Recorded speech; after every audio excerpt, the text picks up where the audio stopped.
Hey everybody, it is your boy Tommy D, Philanthropy and Phocus. Good to see you. Hashtag from the attic, because that's where I still am, up in the attic as we sit here. It is April 16th, 2020, and the COVID-19 pandemic has us stationed at home for the most part these days. And I will tell you, it's given me the fortunate opportunity to take this microphone and headset out of the box that they were delivered in probably about 13 months ago and start to use them. And that's what we're doing. So we started Philanthropy and Phocus. It is just a conversation that I like to have with executives of nonprofit organizations to really learn about the organization, learn about the leader, and maybe hopefully give them some opportunity to get the word out on the programs and the work they're doing. So today I have the fortunate opportunity to have one of my friends, Renee Daniel Flagler, of the Girls Inc. of Long Island nonprofit.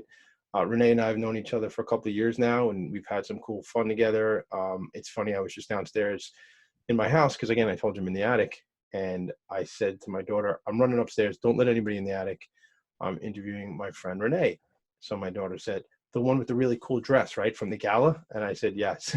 I said, exactly. And I said to my daughter, can I bring that up on the show? And she said, yeah, absolutely. So, oh my goodness. So because my oldest came to the Girls Inc. Gala in the fall. Yeah. So Renee, I know you're a well-established, award-winning author. I really consider you a thought leader in a lot of ways, and I'm just happy to have this conversation with you. So welcome to the show. That's my favorite thing. I like to say that. Welcome to the show.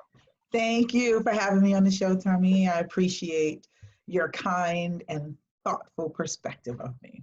Awesome. Right on. Yeah. I think it takes our friends to see how great we are sometimes and remind us how great we are. Yeah. So, you know what I mean? So I'm a girlfriend who says that, like, when we get together, we have to remind each other who the F we are. Right. Because we do forget. Right on. Isn't that true? And as we say that, I'm changing my name because my name is Tommy D.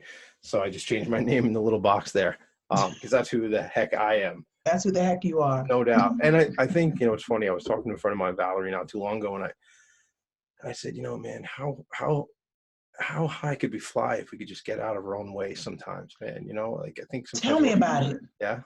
Tell me about it. I think sometimes it's just like your own worst enemy. Like, I'm sure personally people like look at me and go, oh, that he's got it all together. And like and I don't, by no means, but I sometimes think I'm not as helpful as I am. And I mean, just like yesterday, we had a really good conversation with these, and I'd love to talk about that maybe some point today. And basically everybody, what I'm talking about is we put together what I call the fireside chat, and Renee was one of the thought leaders, and it was really just for nonprofit leaders to get together and discuss the challenges that we are all going through. And I consider myself part of that as it's a tough time right now. It's a tough time for us as a society, for families, for organizations. Yeah. But right in my heart is the nonprofit sector. So thank you for being part of that yesterday. And we could start there. I mean, what do you think? How do you think that went yesterday? Okay, so starting with, again, thank you for having me. Just giving us an opportunity to be able to have a voice in this time to talk about what we're dealing with, because I think that's just extremely helpful. So thank you. I think it was great because in this time, like I said yesterday, I always talk about the pyramid, right? When the pyramid of leadership, right? So you have your staff and everything else, but at the top is one person. So it's a very vulnerable position, and people don't realize it. Even when you're going for leadership, you just don't know how vulnerable it is until you're in that position. You're the person that everybody is looking to for answers, for decisions, and things like that. And there's pressure to make the best decision, to make the right decision. And in a time like this, you don't know what the best decision or the right decision is. And if you make a decision today, it may have to change completely tomorrow because things are just so unprecedented. So being in the company of other, leaders and hearing that they're dealing with some of the same things, or hearing some of the strategies for how they're managing stuff, it was extremely helpful. So, I'm on the panel. I'm not an expert by any means. I like collecting information. I am definitely the lifelong student. My mother always wondered when I was going to leave school. So have you left school yet? Well, I just got my last master's in 2018. How many, what do you mean last one? That's the most recent one. You don't know if it's Most recent right, one. right, because there might be more behind it. Well, I just don't want any more student loans. If I could go for Yeah. free, I'm in. I'm in. So what are So your masters in? my first master's is an MA in media arts, where I'd studied film and video production and like the business behind entertainment and stuff like that. And what had happened was, when I got out, by the time I got out of halfway through the program, I realized that I didn't really want to be on the production side, because I worked on a couple of like shows as interns and things like that. And every show that I worked on left the air and never came back. Did you have something to do with that? I hope not. I hope this won't be the last episode of Philanthropy and Focus, because you're on it now. I'm worried. One and done. But I don't know. I just realized, I think, you know what? There's only one show that I interned on that's still on the air. And that is, well, now it's Kelly and Ryan. Okay. Okay. That was with Mike, was it Michael Strahan on that, right? Or is that right? Okay. When I was interning, it was Regis. Oh, get out of here. Regis and Kelly. I no, but before Regis and Kelly, it was Regis and Kathy, not even Kelly. Kathy Lee Griffith, right? I used to watch that. Way back. So like when we were kids, like you know, my mom would give us these mental health days. You know, you could like burn a school day every so often, you know. Yeah. And I remember like watching like Regis, and he always used to yell at that guy, Gelman. He used to yell at the guy like in the front, like I guess it was a producer or whatever. He was always hollering at him. And Gelman then is still there. Is he? Oh my God. Yep. I'm never like, so this is strange being home during like these daylight hours for me. So like, not that I get to watch Regis, well, Regis isn't on TV anymore, but any of these shows, I'm up here in the attic trying to do what we're doing here and trying to have some semblance. I keep seeing people posting things that are saying like, you're not working from home, you're home during a pandemic and you're trying to work. And I think words have meanings, and I'm not sure I totally subscribe to that. I saw somebody post it today, but you know, because I'll tell you something, I felt guilty in the beginning of this whole thing, not going to work.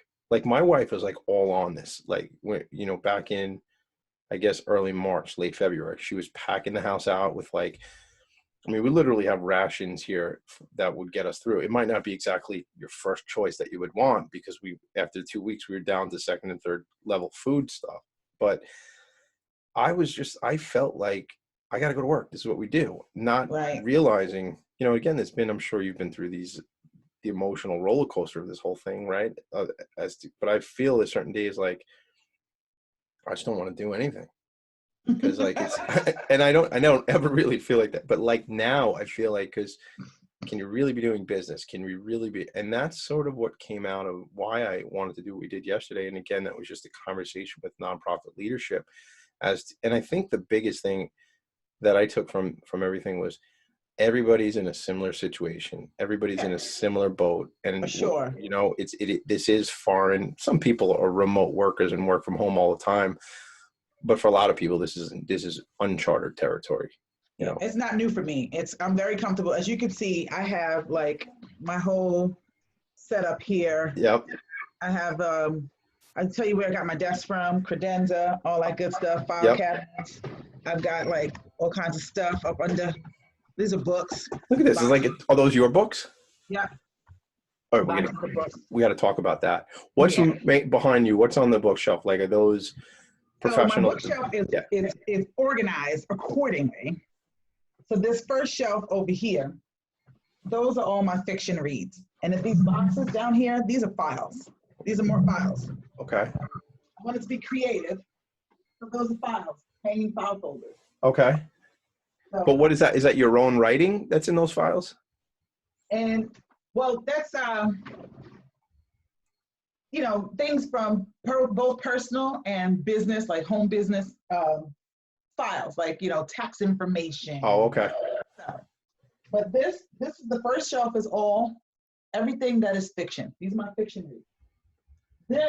These are like industry business writing kind of reads. So it's things like publishing, marketing books. Stephen King has an amazing book called On Writing. So that's up there.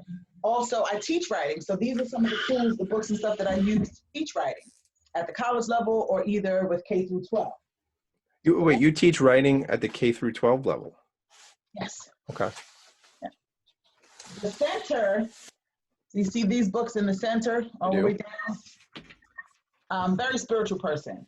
So these are like different versions of Bibles. These are books on like commentary, like concordances, books by people like T.D. Jakes and Joyce Myers. He's on TV, right? T.D. Jakes? Yep, one of my favorite. Yeah? Yep. So this is all, this here is religion. And these up here are some of my awards, some of the awards that I've won right there. Like the Angel Awards. Oh, yeah. That's Rhonda's group, right? That's what Rhonda does out on Long Island. Yeah. Some book awards, awards for writing. Top 50 women, Long Island Business News, that's up there. And some of them are also, you look up here, some of them are also along the top.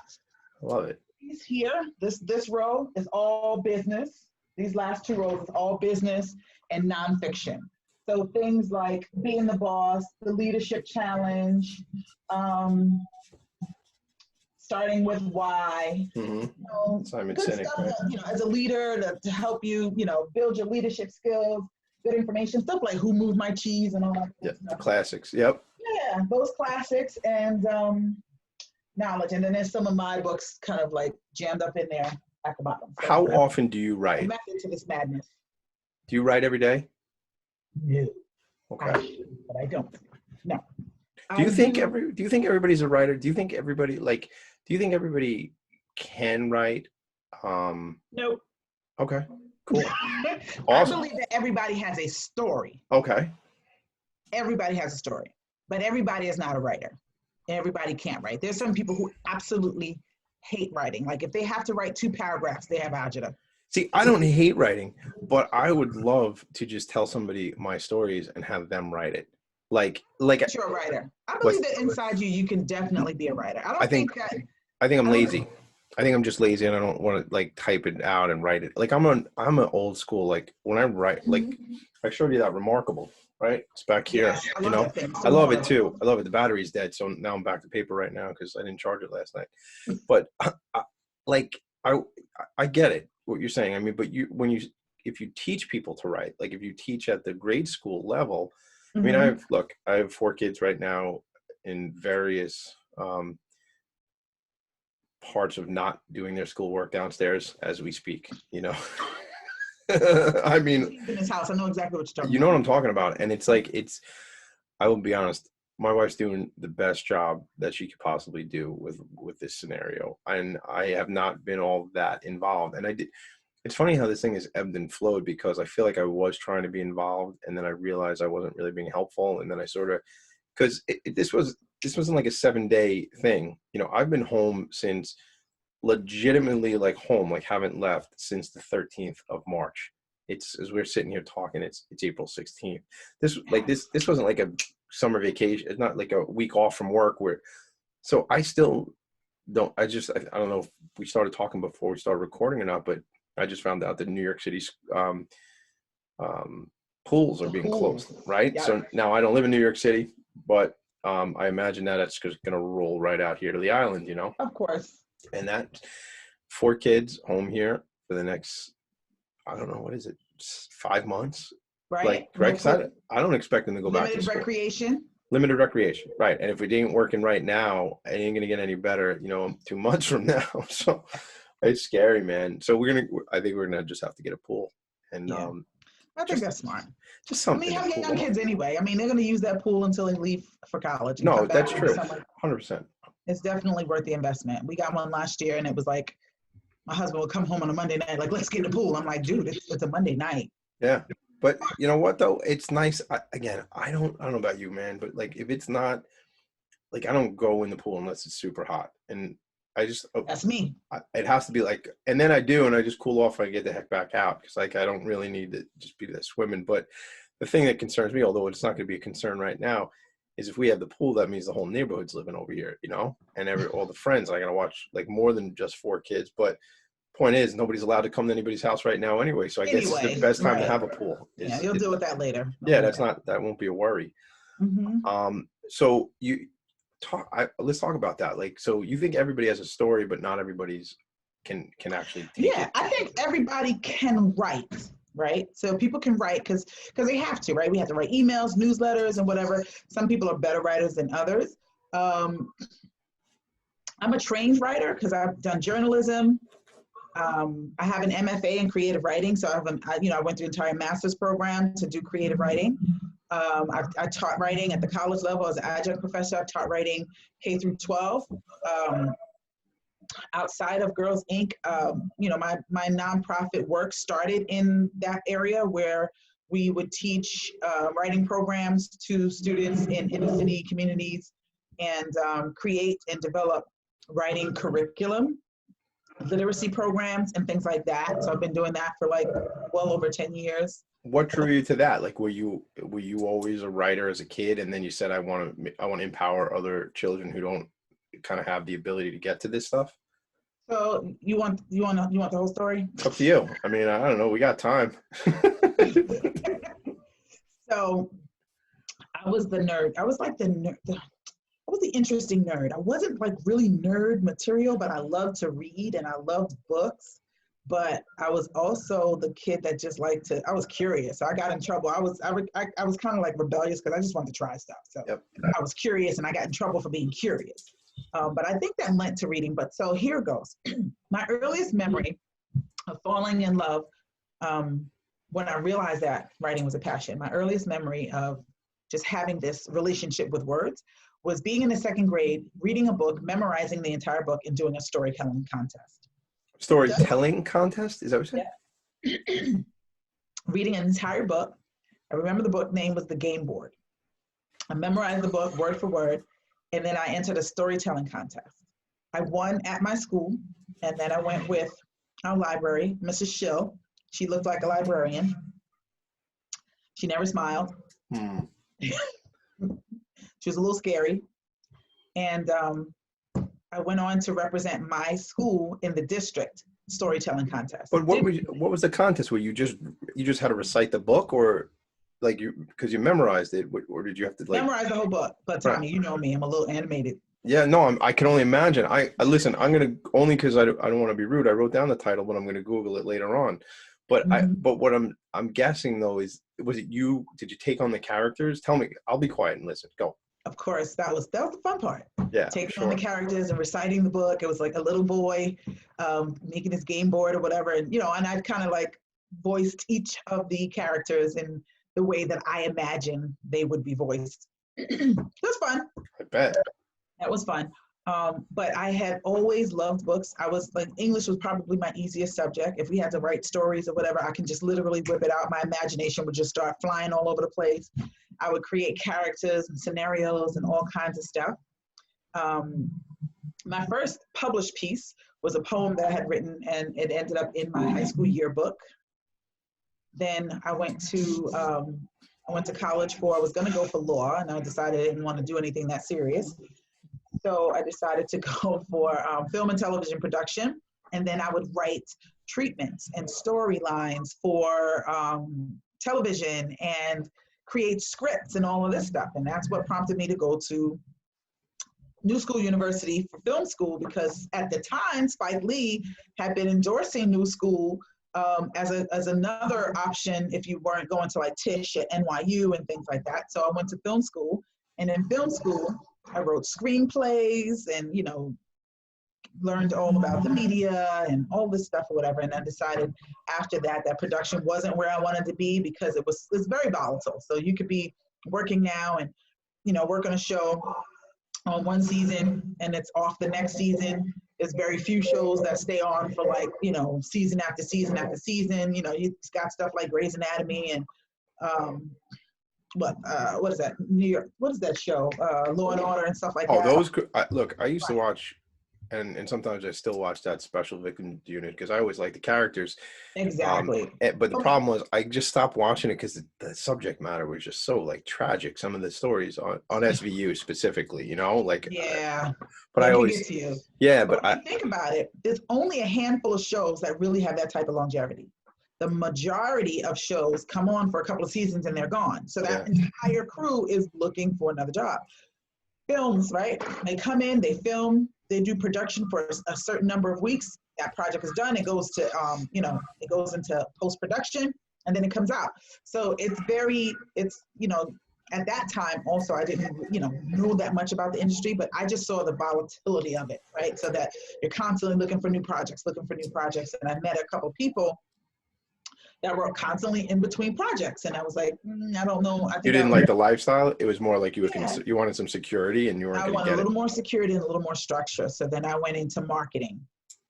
But marketing was a good place for me to go because it allowed me to still be creative. But you're telling stories, right? You're still getting And I it. was still telling stories. I was still writing. So when I say I'm a writer, I have written and have been trained to write, like every type of writing there is. As a marketing professional, I did copy editing, copywriting. I wrote everything from commercials to ads,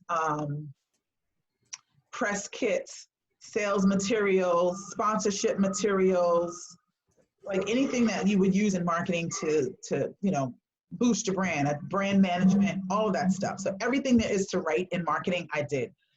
As a journalist, I won an award as a journalist for an article that I had written back in, I think it was like 2008 or 9. But as a journalist, I took journalism courses as well when I was in school, and I served as a freelance journalist from like 2001 till I think maybe I wrote my last article just a couple of years ago before I transitioned to like not really doing journalism anymore. Were you working for like a paper or something like that? Like, were you employed, or how does that work? Is it freelance? Well, I did a lot of freelance. I've done a lot of newsletters. I used to do a relationship column. I did a lot of, I've even done some like restaurant work where I had to go to restaurants and have food, have dinner, and then do a write up on the restaurant. That was a lot of fun. I bet. Yeah. And that was under a lot of my freelance work. The only type of writing I really didn't do was like travel work, but I did feature length stories, cover stories, columns, columns on all kinds of stuff, columns on financial stuff, columns on relationships. I did B2B newsletters that would go out from a business to their audiences. Everything And that would be like they would bring, like, is that like so a company, like, just take our company, where we do employee benefits, we would bring somebody like you in to write copy for us and was that contracted work? Like, were you going out and selling new clients, or were you like the labor behind? Most of the B2B work was done under my marketing department, and I did a lot of the articles. Okay. So it's like if I was responsible for development of the newsletter, I would actually lay it out. But you were internal somewhere, like you. Okay, got it. Yeah, under my marketing responsibilities. Got it. So I've written everything. I've written songs. I have songs that are copywritten. I've written books. But my favorite writing. Do you sing? Books. I used to sing on a choir. Okay, all right. I sing in the shower. I was singing, like, when we actually finished that call yesterday, people on a Zoom call started to drop off, and then it was like 2 or 3 of us there. And my friend John DiBiase complimented me because, well, people don't know this, but I had a fireplace going because it was a fireside chat. So I saw that. As I was doing it, man, I'm like, Tommy D, because I talk to myself like that, and I was like, dude, come on, don't do the fireplace, man. So I did it anyway, and so then John DiBiase complimented me on the whole deal with the fireplace and the red velvet jacket and all the shtick. And I said, maybe I should sing like chestnuts on roasting on an open. And I start doing it. Stop it, please. Now sometimes I think I can sing, and then I listen, and then I realize it's not so good as I thought it was. But me too. I'm like, oh, that sounds good, and then I was like, that is.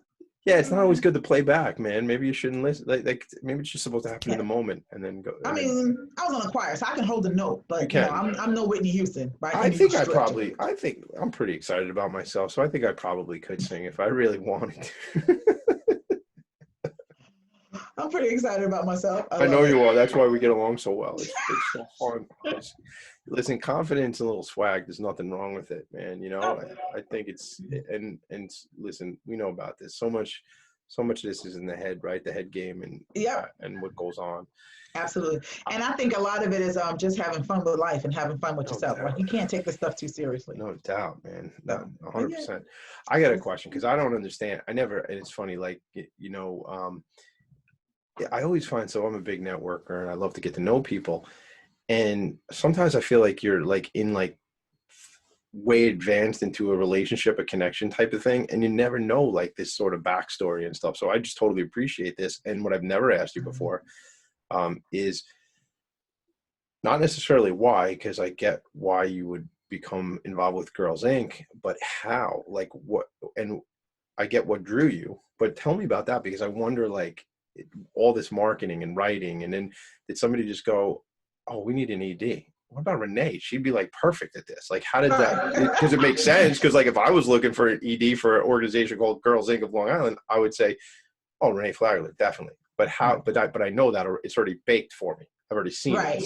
So like, where did that come from? Were you looking? Like, what's the story there? So, okay, so it all actually really started with writing. That's why I encourage people, make sure you pursue your passion because it opens up doors that you would never, ever, ever anticipate or expect.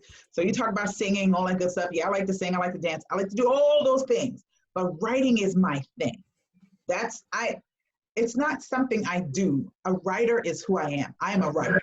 I am a writer. I have to write. Like writing is like breathing for me, right? So, and that's why I've written just about everything there is to write, because I would take on all these opportunities and responsibilities and people would know that I wrote well.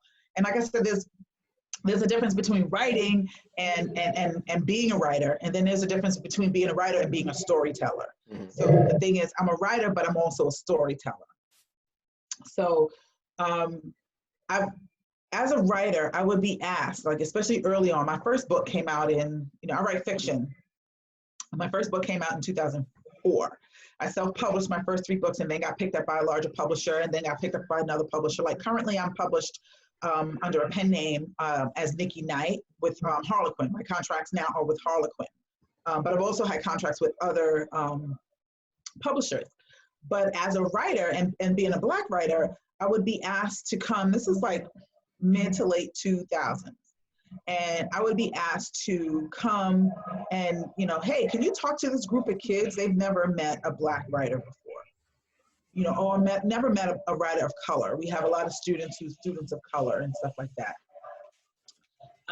And so I would go to groups, schools, organizations, talk to young people about writing. Or I would do like a cute little writing workshop or something like that. And then I remember doing one, and I was like, I really like this. I love working with these young people. And a lot of times I was not necessarily asked to come into the schools at first. It was usually like students that were in, various situations. And a lot of times what they call in that particular market, like alternative population. So students that were in group homes or young people that were in like NSPs or like they come out of a juvenile detention center and they don't go directly home. They'll be in this thing called like a non-secure placement facility before they go home and stuff like that. So I worked with a lot of at-risk youth. And I remember after doing a series of writing workshops for free with a group in, it was at a house that was like a group home for runaway teens, pregnant runaway teens in the Bronx. And after I did the first workshop, the counselor or social worker, whatever her position was, it was with New York City, the Department of, Social Services for New York City. She called back and she was like, it was great working, what you did with the girls. Could you come back? Could you possibly do like a couple of weeks with them? So that was my first time actually developing curriculum. So I was like, I'd love to come back. Was that volunteer stuff you were doing, or was that like a at that time it was volunteer. It was like, we want them to meet an author who, looks like them. Right. So I would bring copies of my books. So I write for adults. So it wasn't something. Yeah, your material probably wasn't so great for young people to read, right? No, Isn't it? It's more adult stuff. Yeah. I told them, this is my book, but you can't read it. And I'm showing you what I did, how I did this book, but you can't read it. So I did that, and I went back and I did a 6-week writing workshop with these girls and allowed them to, and it was so transformational. And I thought I was doing something for them, but they did something for me. Yeah. So it was so transformational.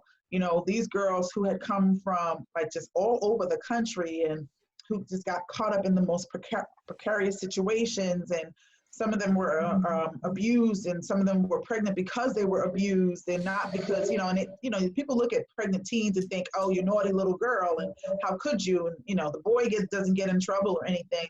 But most of these pregnant teens that are out there are not pregnant because they wanted to be. A lot of them have been victims of abuse and just all kinds of stuff. And so many people who had come into their lives had proved that they could not be trusted, and who told them that they had their back just didn't have their backs in different ways.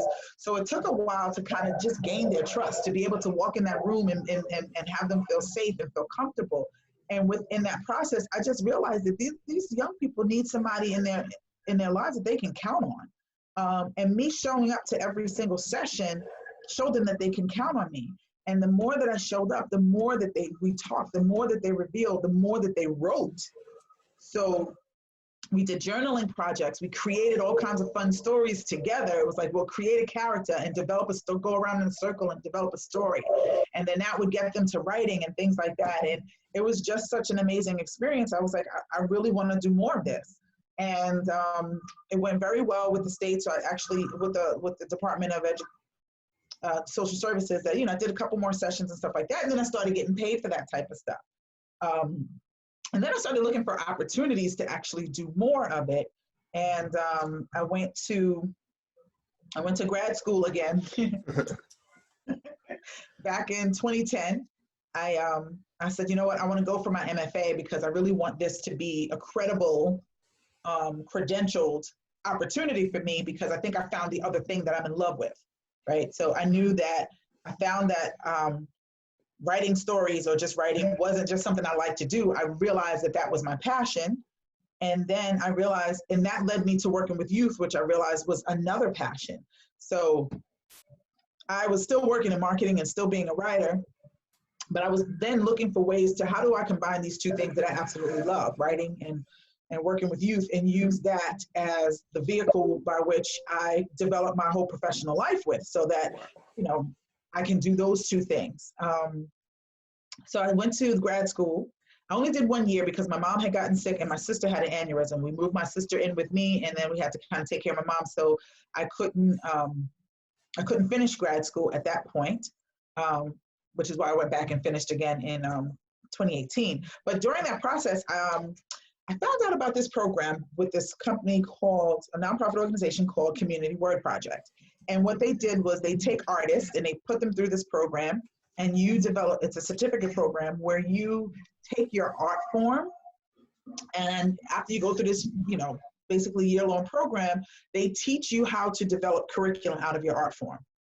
So then I became an accredited teaching artist. So, and it was different types of artists. So it was writers, it was theater artists, there was, visual artists.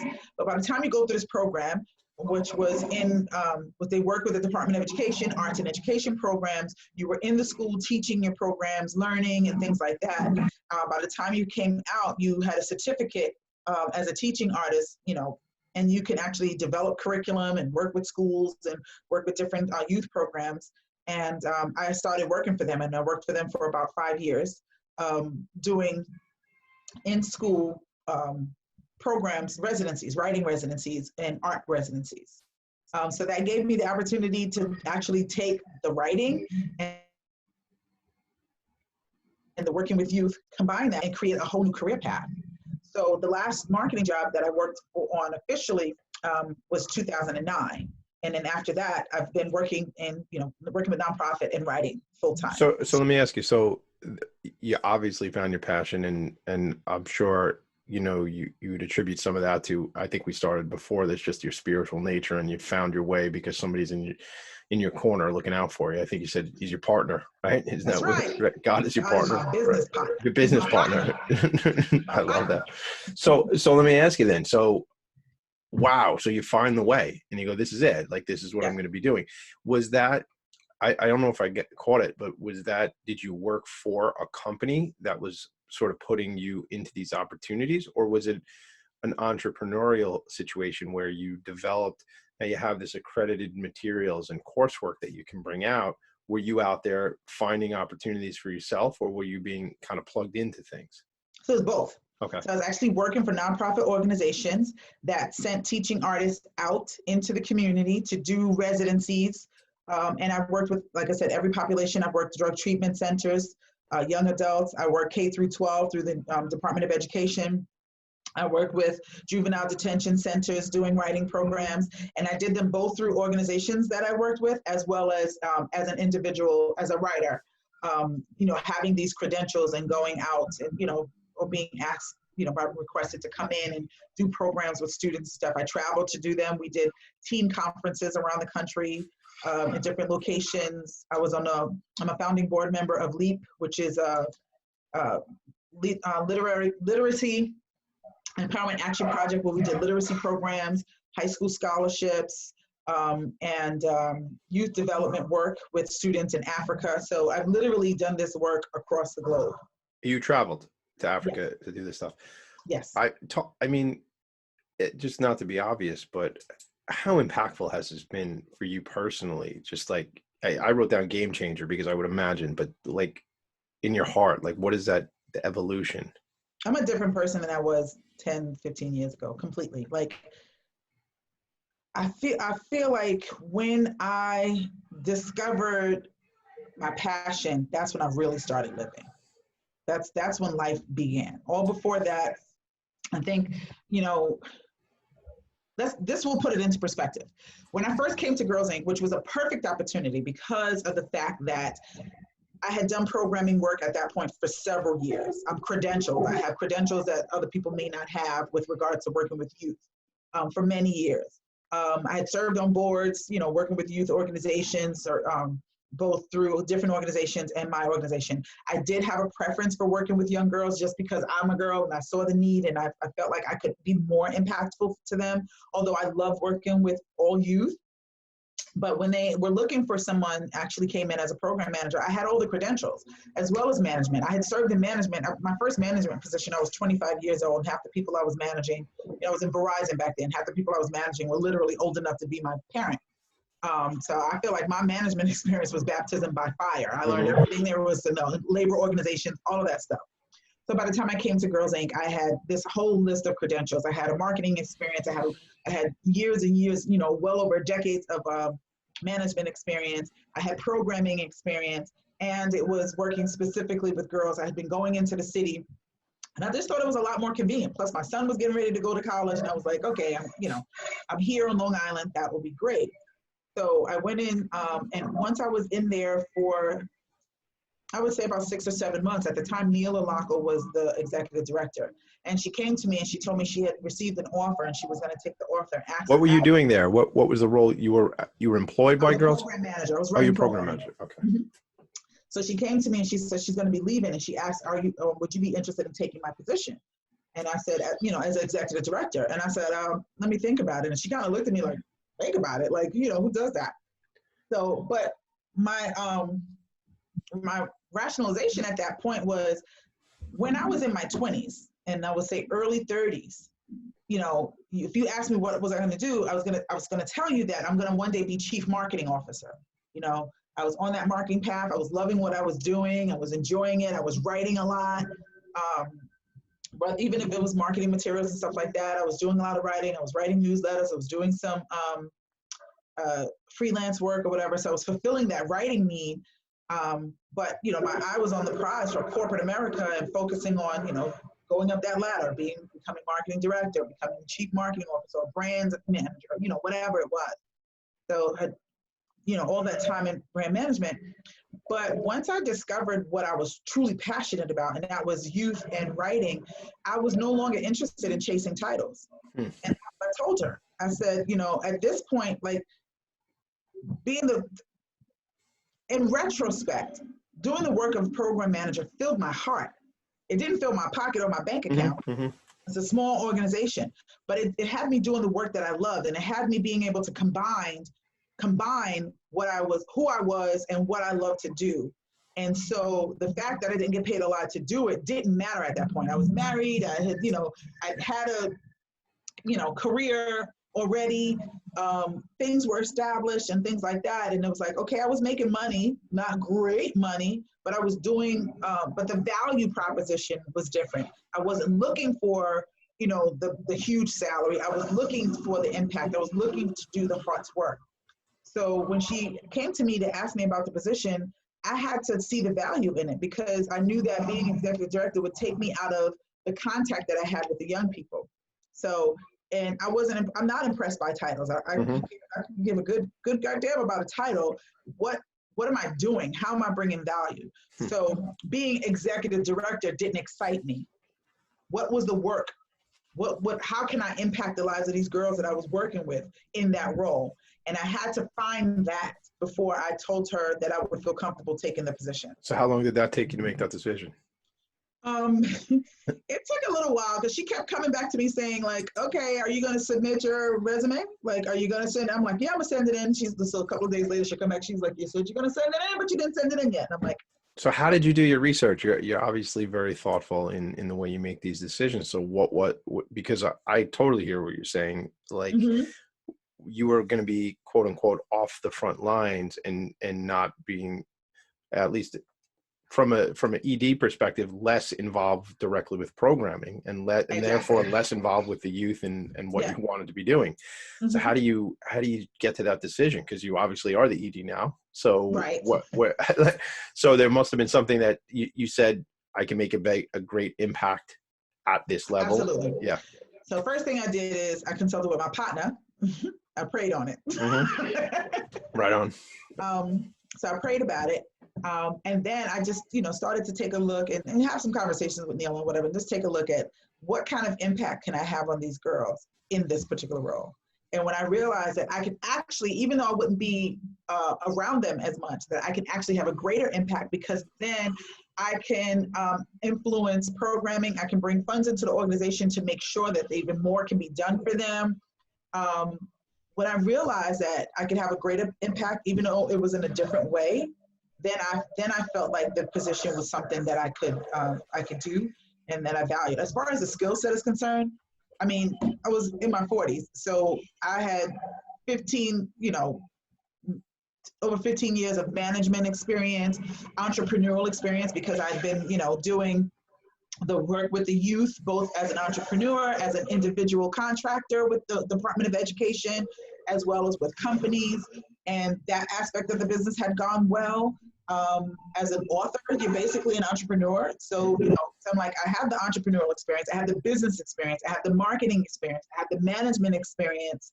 The budgets that I managed as a marketing manager for large corporations like Verizon, worked as marketing for Verizon, or other big companies, the budgets that I managed in my marketing budget was larger than the budget that I was managing for Girls Inc. So I'm like, all the skills I got. You weren't worried about any of that. It wasn't going to be a deficiency in a skill set or experience. No, not at all. Not at all. I mean, so, but when I realized the value and then what I could do and what I can bring, that's when I was like, okay, I'll definitely take the position, and this is for me. So it took a while to actually get into the position, because no ED is hired quickly. We went through some different changes and stuff like that, but I was able to bring that. And when I got into the position, my goal was to make sure that that impact was realized. Like, if this is what brought me to the position, I had to make sure that I do this. So has it been, or are you still on a pathway to get where it has been? It definitely has been.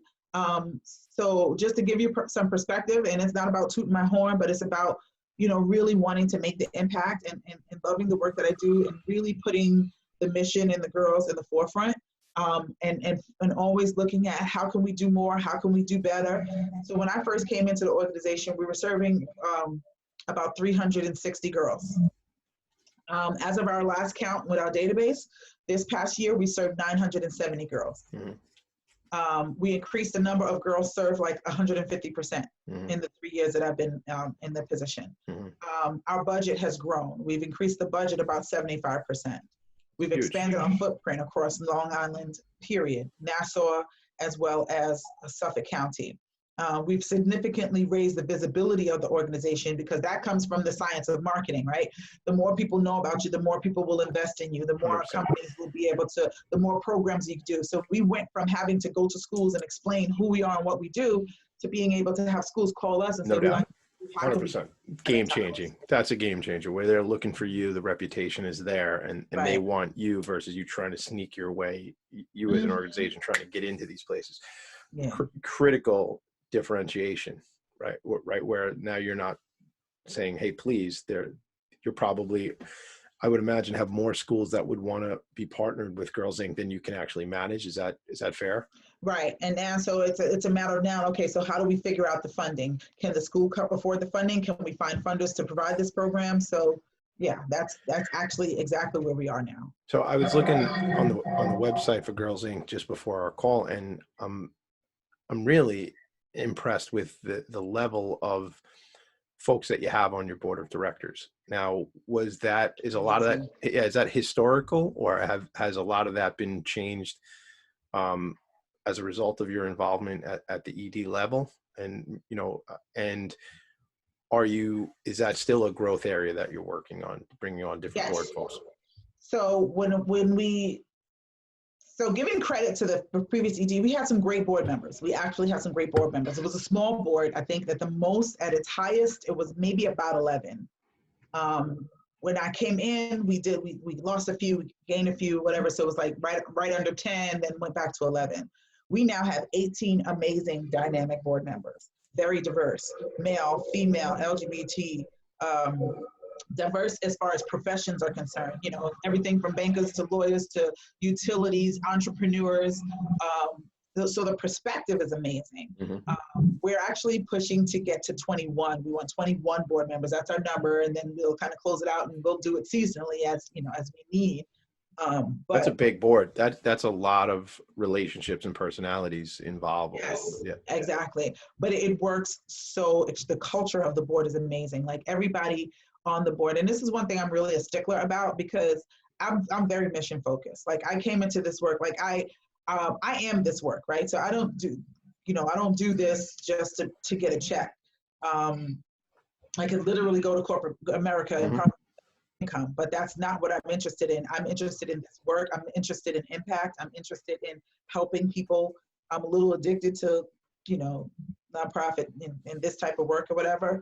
And I think it's extremely important that everybody that partners with this organization in some way, shape, or form has a passion for the mission, that they're interested in seeing girls empowered, that they're interested in helping to fill the gap, that they're interested in having an impact on the lives of girls in some way or advocating for girls in some way, shape, or form. So when we interview our potential board members, like that's at the forefront. We don't want anybody on the board of directors who's interested in, checking a box to say, I'm on this board, who's just on the board to be on the board in name and maybe not actually coming to board meetings or not participating or not, being interested in what's happening in the girl space and things like that. So that's extremely important for us. So a lot of the men who are on our board, they have daughters. They get it. They understand what some of the things that their daughters are going through, and they feel like, okay, I can't help them with that. So how can I, what can I do? And like one of my board members, Peter Stein, someone had asked at an event that we did, like, if I'm a male, what value can I bring to the board of directors? And because sometimes males just don't understand. And he gave an amazing explanation of explaining, like we're all in this together. We need men at the table.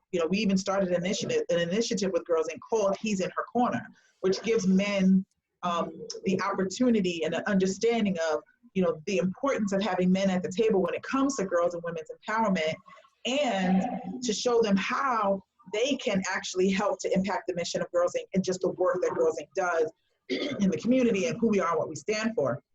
And he explained, he said, I have a daughter, and my wife, I have a daughter, I have my wife, and, my daughter has a lot of advantages. And I realized that. He said, but I also realized there's a lot of girls out there that don't have those advantages. And even with the girls who do have those advantages, there's things that no matter how many advantages you have, whatever your privilege status is or not, there's still things that when they go out into this world that they're going to have to deal with and they're going to have to face. There's a lot of discrimination. It doesn't matter what your level of privilege is, STEM is a huge initiative, and we're still facing situations where there's a lot less women in STEM because they're not welcome. We're still facing situations where when you look at the board of directors for major corporations, or when you look into leadership in major corporations, there are not a lot of women. And it's not that they're not qualified, they're not given those opportunities, or they're not, so, and there's reasons for that on both sides. So his understanding is my daughter may have had access to great opportunities, but there's a lot of girls out there who don't. And I want to be a part of making sure that they have access to the same opportunities that my daughter has on one side. The other thing is I want to make sure that I'm at the table in support of girls in power. I mean, I'm sure that his daughter looking at him being a part of an organization like this, it means so much to her because it shows her just through his action how much he supports her as a young woman. I know Peter well. I know Peter for a number of years, and I hadn't realized until 70 minutes ago that I looked on your website that he is on your board. He's a board member. I know Peter from networking for a long time. I think he's a great man, and he's obviously a great asset to your organization. And I've told you this, in candid conversations, like I don't know how to help sometimes, and a lot of us don't know how to help. And I'm not going to speak for an entire gender. I'll just speak for me. And it's like, I have 2 daughters and I have 2 sons, and you know that. And I brought my oldest daughter to the Girls in Gala and she was the youngest person in the room, probably by 8 or 9 years, And so it's kind of, and me, I'm at these galas all the time, and I love it. And in fact, I had the same red velvet jacket that I wore on our call yesterday. And I think I said, we started this with she was saying, "Oh, my friend Renee with the cool dress," right? Like, I couldn't remember what you were wearing, but I'm sure it was red that night. And so she was like, it was like flowing. And I said, all right, yeah. So I think first time I ever met you and your team was at the Long Island Imagine Awards. And back then, Vanguard, we were just attendees at the time, not a sponsor at any real level. And you and your team were sitting right next to us, and you won the it was a Rising Star Award that year. Yes. Right. It's about 3-4 years ago. And I just like jumped up and I was like, I don't really get what you do, but I know exactly what you do, and I want to be friends with you guys. And I remember like taking a picture because I was just,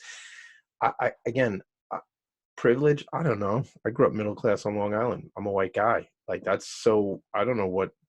I just know what I know. I know the path I've walked and the experiences I've had, but I don't necessarily know or are aware of other people's experiences. So I'm always trying to just figure that stuff out, and having daughters has driven me to just say, eye-opening.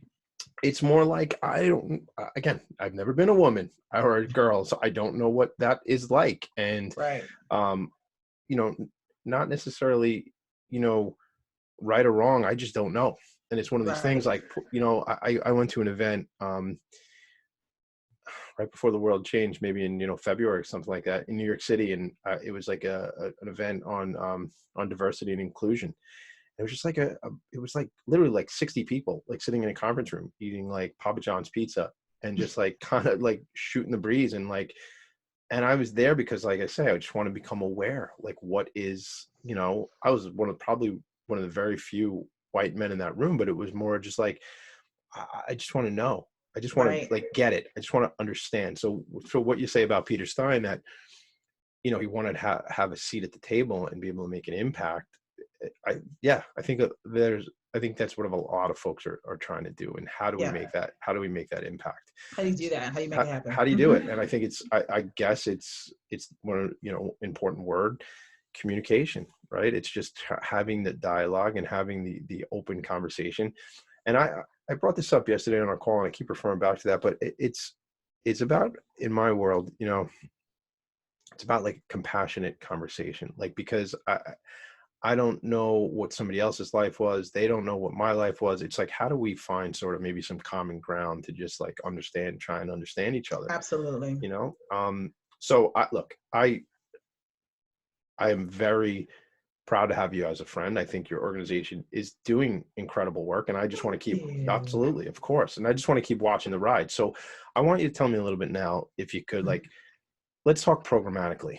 And let's talk so, because I want to get the word out, and I look at these interviews as an opportunity for just that, to get the word. Although you and me could do this probably for another 3 hours, like of just shooting the breeze, which is what I like to do. But I want to drive that point for you. So what are the programs, and maybe even, again, it is April 16th, 2020. How have you had to pivot, evolve, whatever cliche word we want to use, to take the way you did it and what we're doing? So sure. Well, let's talk about that for a second. Why is it April 16th? I feel like March took about 6 years to happen, and then April, I don't understand. We're halfway done, but pivot. So I'll back up really quickly for, and that'll be for folks who may not realize who we are and what we do. So Girls Inc. is actually one of the oldest nonprofit organizations in the country. The original chapters of Girls Inc., or the original Girls Inc. actually started in Waterbury, Connecticut in 1864, post-Civil War. They expanded throughout New England, and when they had about 12 chapters, I think right around the turn of the century, they did a national charter. We now have 80 affiliates across the country. 5 of those affiliates are in Canada. Each affiliate is independently owned and operated, our own 501c3, our own board. We build our own budgets, we raise our own funds. So the affiliate model is we're all separate businesses, but we're part of the same network. So we have the benefit of that amazing national brand, you know, the brand look and the feel and the curriculum and all of that stuff, but we're all independent businesses, kind of like almost like a franchise, right? So they're all McDonald's, right? But they're all owned by different people, and those franchise owners are responsible for their businesses, right? So the mission of Girls Inc. is to inspire all girls to be strong, smart, and bold. Now, strong, smart, and bold holds a lot more weight than just a good, 3-word cliche. Mm-hmm. Strong equates to health and wellness, mind, body, soul. And that's where all of our curriculum that has to do with things like media literacy, where the girls are taking a critical look at the media and dealing with self-esteem and dealing with how to manage social media, navigate social media in positive ways, and things like strategies for cyberbullying, peer pressure, all of that stuff that you just kind of need to be and feel whole, or navigate issues that come up that you face as a young girl, such as body image, such as cyberbullying and things like that, all falls under that category. Even health and wellness and nutrition. We have nutrition programming, all kinds of stuff. So that's strong, right? Strong mind, strong body, strong soul, strong emotionally, strong mentally. SMART is really encapsulates all of our educational and academic enrichment type programming. So under that would fall things like our Operation SMART, which covers all of our STEM programming and initiatives. Anything really complementary of the academic process, anything academic enrichment related. So, things like we have something called jump rope math, and, things that reinforce the education process. Even our sports challenges would actually probably really go under strong. And then bold is everything that relates to independent living and lifestyle skills. So under bold, we have things like our financial literacy curriculum, which teaches girls about financial literacy strategies and tips. And it's all of our programming, no matter where it falls, is developmentally appropriate. So if we're talking about financial literacy, we're not talking about, with young people, maybe elementary school level, we may be talking about budgeting, pulling from those curriculums. When we're talking to older girls, like high school girls, there's more information about investment, and then language and a lot of times this language does not get spoken in the household. I don't know how many people are sitting around talking to their students or their young people, and I don't care what household you come from, lower income, poverty, even very high level or affluent communities, because we just don't have time, all right, as parents. I don't know many parents who are dropping girls off at soccer practice saying, okay, so remember, what do we say about investments? What are options again? We're just not doing it because we just don't have the time. So if you're a parent is working 3 jobs to put food on the table, or is a CEO and who's out from morning to evening because she's running a major organization, or your parents not there, they're not there, right? So this is reinforcement. So with that bold curriculum, it's a lot about life skills and development. College and career readiness programming falls under that. Our financial literacy programming falls under that. Diversity programming falls under that. We even have a curriculum for the political process called She Votes, where we're teaching girls about their communities and the political process, and what does the political process look like? Who's in it? How many women do we have in politics? What are the roles that they're playing? What's the meaning of having them at the table, or the importance? We have leadership and community action. And some of our curriculum, depending on the lessons, kind of actually can fall into different categories. But that is how we operationalize the mission: strong, smart, and bold. The curriculum that we provide has to do one thing or the other.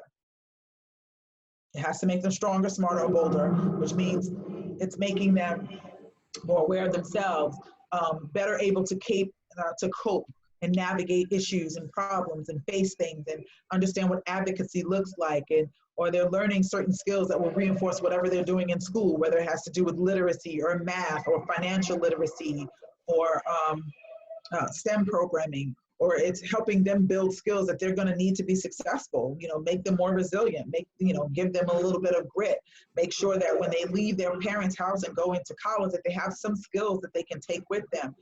We tell them that when we're doing financial literacy with high school girls, we let them know that you leaving your mother's house or your father's house or your parents' house and going into college is your first step towards financial freedom. The financial decisions are not being made for you, where you're being handed money. Now it's like you have access to money and you have to be able to make good decisions, right? Do you go out to eat with your friends?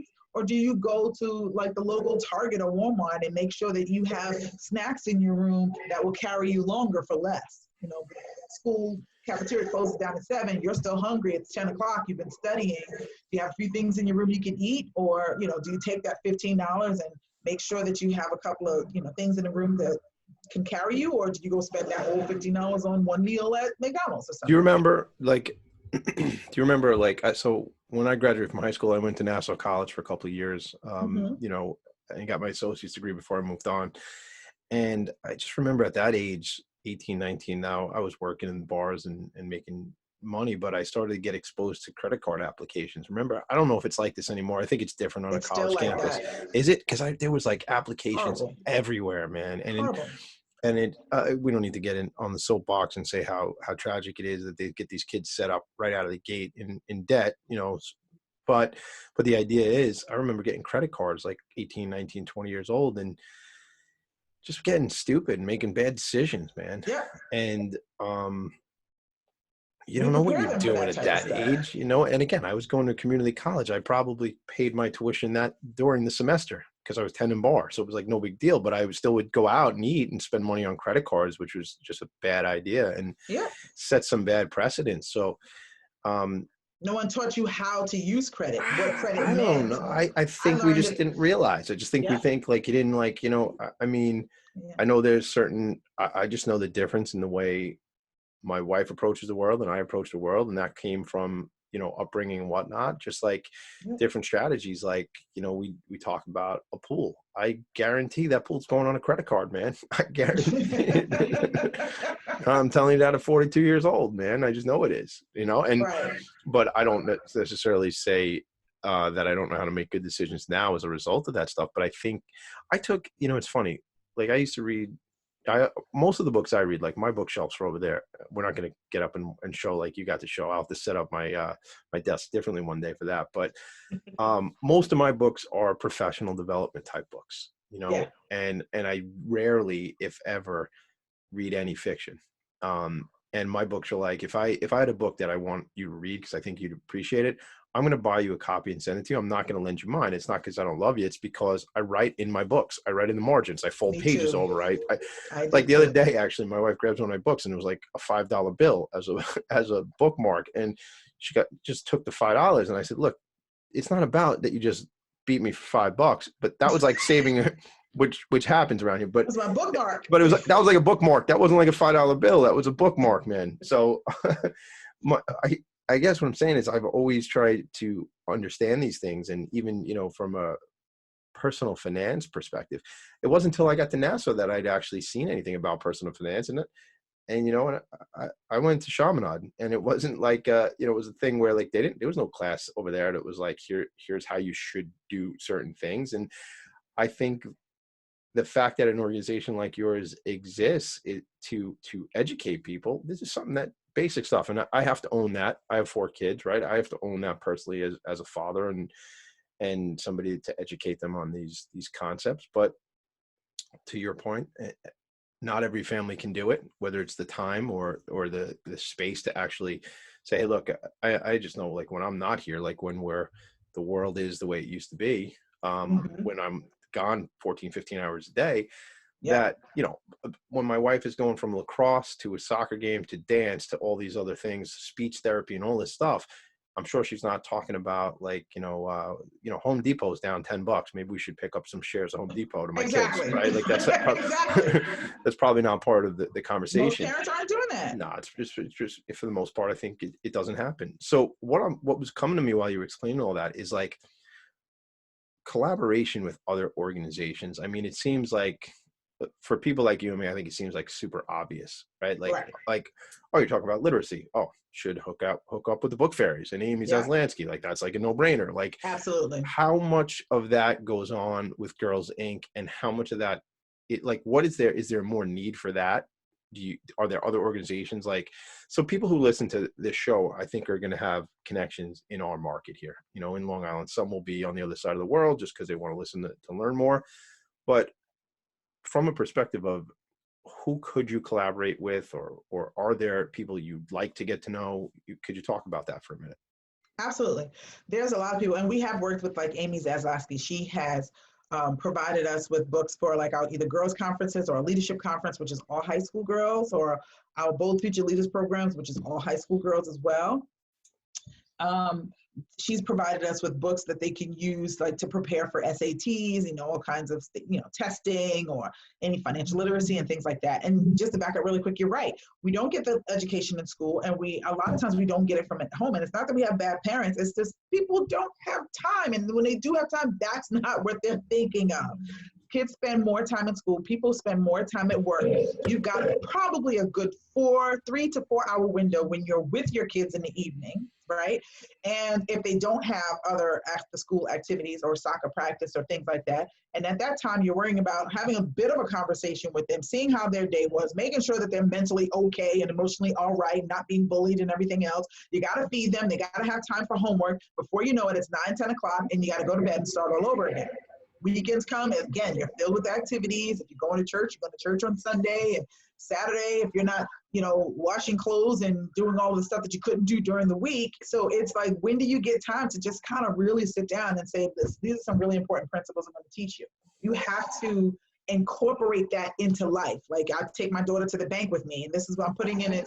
These are the accounts that we have. This is the account accounts that you have. Let's start you this type of account. Let's start you that type of account. Let's use this language. When you get your, for example, when she gets her allowance, it's like, okay, you have to divide this allowance up 4 ways. You have to tithe, you have to put something into your spending account, you have to put something into your short-term savings account, you have to put something into your long-term savings account. Your long-term savings account is attached to your investment account, and when it hits a certain amount, we take down a certain amount and put it into the investment account. I taught her how to buy stock. She has Fidelity on her phone. She's purchased Disney stock and stuff on her own. She figures out stocks based on what she likes to do, what she enjoys. She has an Apple phone. She has an iPad. She's ordered stuff from Amazon. So what is your lifestyle? Things that are relevant to her, right? Like I can understand. I don't have to understand necessarily the financials of these companies, but that's. Oh, I know a lot of people have Netflix. I know a lot of people are using Amazon. That sort of right, and that gives her that sort of. That gives her perspective. Yeah. So I'm like other parents. We got jobs. I got 2 jobs. I write and I work with Girls Inc. So it's like you got to squeeze it in somewhere, and it's hard to do. So I don't have it all right. It's hard to do. So I try whenever I can to remember to do these things. And I have a financial literacy like library here too that I try to read like just every year to just reinforce those concepts because I didn't grow up like that. So I can do it now, and then like a couple of weeks I'm falling off the gang and with the wagon. But in any case, collaboration. Collaboration is absolutely key for Girls Inc. And it's because of the collaborations that we have across this region here in Long Island that we're able to do half the things that we're doing with our girls. It's because of them that corporations that we can bring girls to corporations and teach them about different industries. It's a collaborations with our STEM partners that allow us to be able to have girls learn things like microbiology, astrophysics, engineering for science, scientific computing, all kinds of amazing things like that. It's because of our partners that really help to reinforce the core of what we're doing in a way that's relevant, in a way that shows them how this stuff that we're teaching them relates directly to the world now. So it really is key from having people come in and do career panels. When we are doing those career panels, sit down and just talk to girls in a very informal fashion of this is what I do for a living. This is why I do it. I like it. I used to do this, or this is the college that I went to. Like that stuff is really what helps Girls Inc. really. I mean, we're the go-to for issues impacting girls. We advocate for issues impacting girls.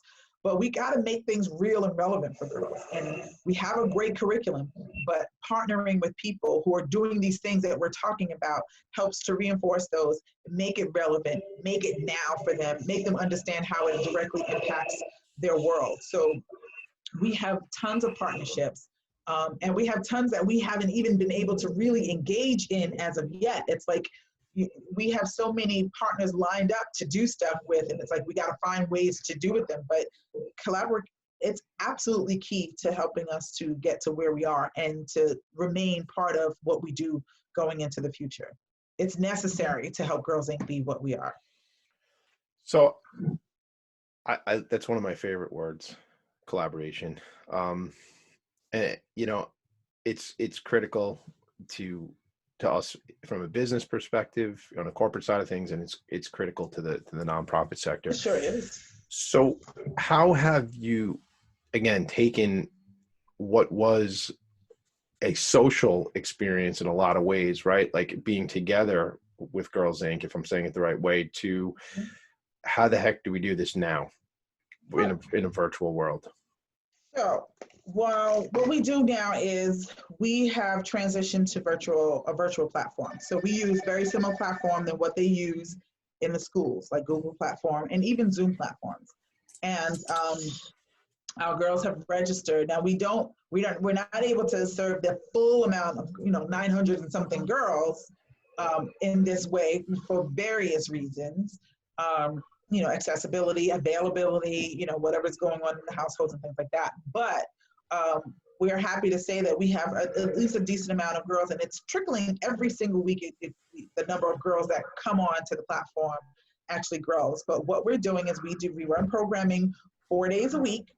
Some days it's multiple program. We have programs for girls, and we do them sometimes by age, and sometimes we do them by site. So let's say we have programming running in Westbury High School. So we have our girls from Westbury High School. They'll be, just like we were doing weekly program with them before, let's say Wednesday's their day. So they'll be on Zoom or on Google Classroom every Wednesday from 2 to 3. And, they're able to see their friends. And it's cool because a lot of them haven't seen their friends since this happened because everybody's stuck at home. So the friends that you hung out with every single day at school, you haven't been able to see. Your facilitator, who's your mentor, who has developed this amazing relationship with you and your friends, now you can see them on a weekly basis. There's incredible information that you're learning and you're working with and collaborating with your fellow girls and girls. Now you have that camaraderie back now. They get together and they talk and they do these experiments and they have fun, and they talk about the curriculum and they cover these vital areas.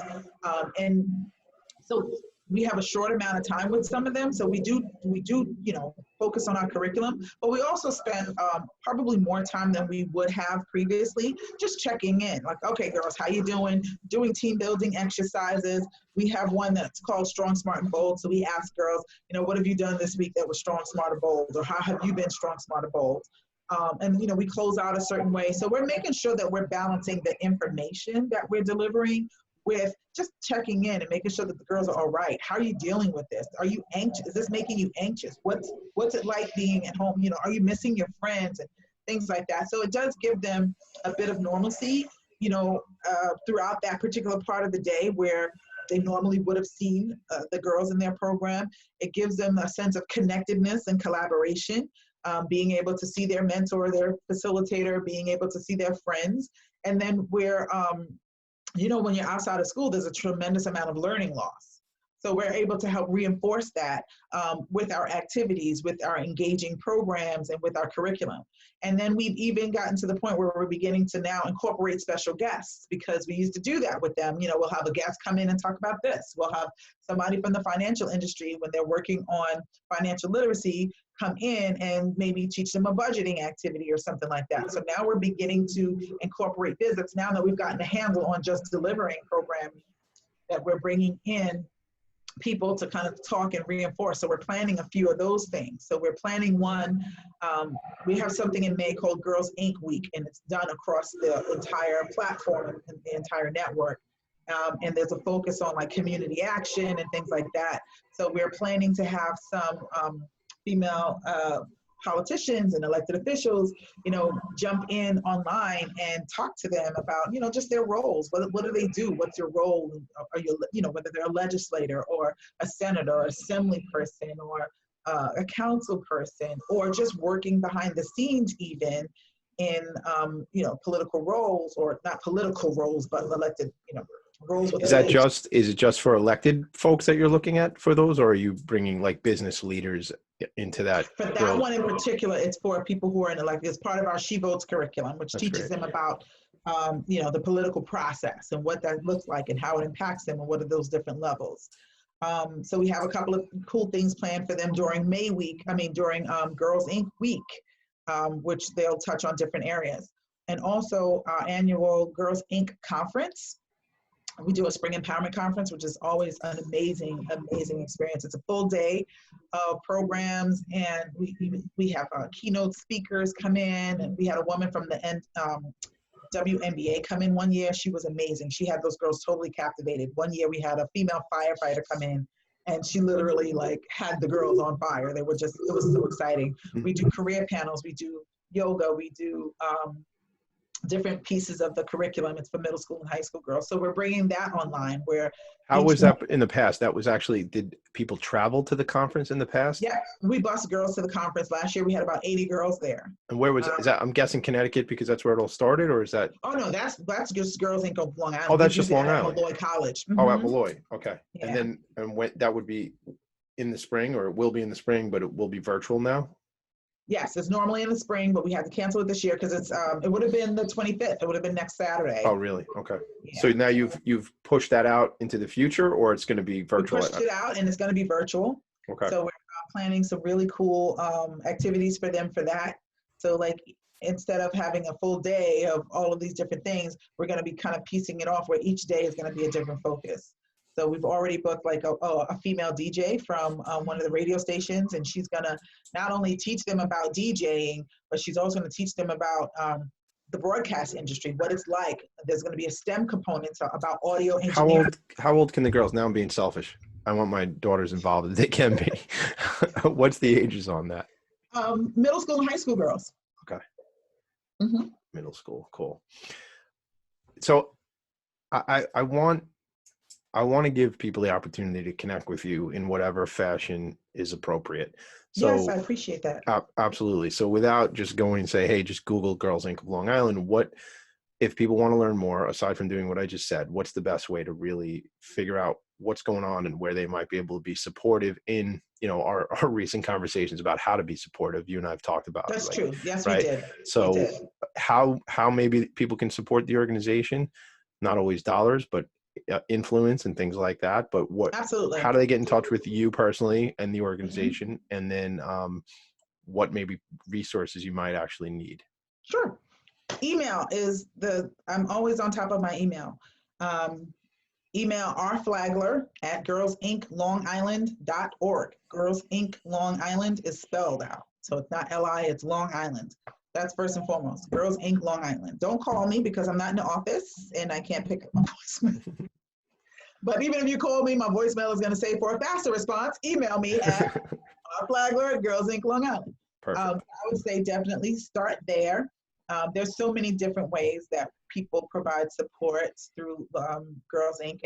And I'm going to quote Neil Fleischman now, and he's an amazing supporter of nonprofits just all over the place. He's in the Queens Chamber of Commerce. He's the president of Botanical Gardens, the board of directors for Botanical Gardens, and but he challenges people when they say, "Oh yeah, I love this company, I love this or this charity or this organization, and I support them." And he's like, "Yeah, you do? Cool. How do you support them?" And they're like, "Yeah, well, I follow them on Facebook and Twitter and LinkedIn." And he's like, "Okay, that's nice, but how do you support them? Because support is a verb, like it's an action."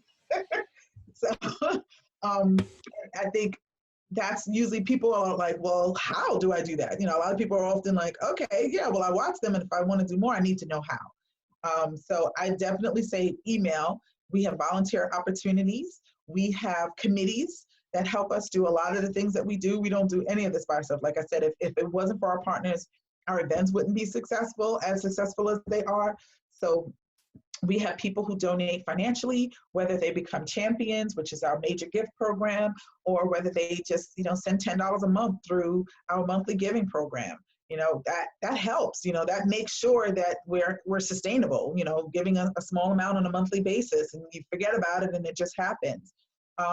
People support us by, opening up their businesses to us. When we're back together with girls and we're looking to do some college and career stuff with them, or bring them into a business to teach them about an industry.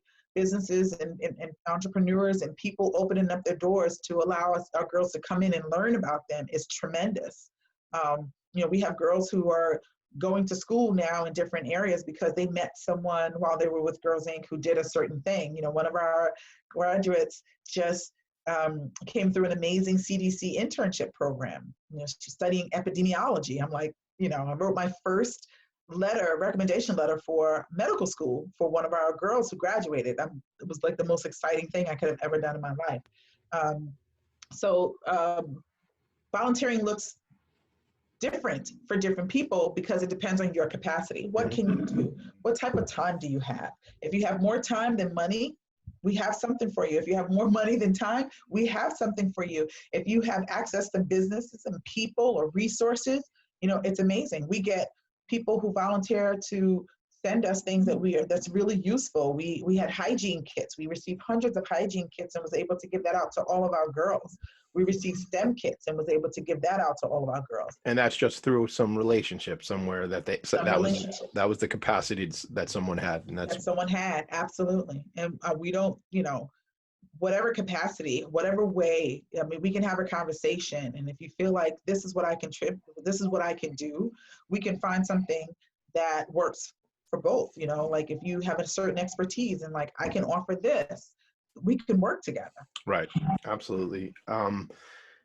This has been an incredibly valuable conversation for me because I got to know my friend better today, and I totally dig that. And if this is going to be impactful for the organization by making new connections for Girls Inc., then I'm just happy we spent the time together, Renee. Thank you. I'm fired up. I'm looking at the clock, and we've actually been going for about 90 minutes. So who knew? And I'm totally honored to have you on the show with me today. So R Flagler at girlsinklongisland.org. Best way to get on. Where else? Facebook, Twitter, Instagram, and LinkedIn. And of course, our website at girlsinkli.org. Awesome. What a pleasure to be with you today. Thanks for being on the show. Interview you though. I want to come in. I want to come to the attic and interview you. I would love to. I'd love to have you come to the attic one day. That would be very fun. Renee, have an incredible day. I will talk to you soon. And everybody who's listening, have an awesome day. And stay strong, smart, and bold as we all go forward. Have an awesome day. See you guys later. Bye-bye.